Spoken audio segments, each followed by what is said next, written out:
ہم کریں گے ہر مظلوم کی حمایت۔ السلام علیکم، میں ہوں حرین فاطمہ اور آپ دیکھ رہے ہیں حمایتی نیوز HD چینل۔ نظر ڈالتے ہیں آج کی اہم خبروں پر۔ امریکہ کا بھارت اور ایران کے درمیان چاہ بہار بندرگاہ معاہدے پر رد عمل آ گیا۔ امریکی محکمہ خارجہ کے نائب ترجمان ویدانت پٹیل نے پریس کانفرنس میں کہا کہ ایران سے کاروبار کرنے والے ممالک امریکی پابندیوں کی زد میں آ سکتے ہیں۔ ایران پر ہماری پابندیاں برقرار ہیں اور ہم ان کا نفاذ جاری رکھیں گے۔ ترجمان نے کہا کہ ایران سے معاہدے کرنے والوں کو ممکنہ خطرات سے آگاہ ہونا چاہیے۔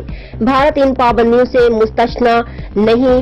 نریندر مودی کی قیادت والی حکومت نے مشرق وسطیٰ کے ایک اسٹریٹجک ملک کے ساتھ تعلقات کو مضبوط کرتے ہوئے کہا کہ ہندوستان نے ایرانی بندرگاہ چابہار کو ترقی دینے اور چلانے کے لیے پیر کو ایران کے ساتھ 10 سالہ معاہدے پر دستخط کیے ہیں۔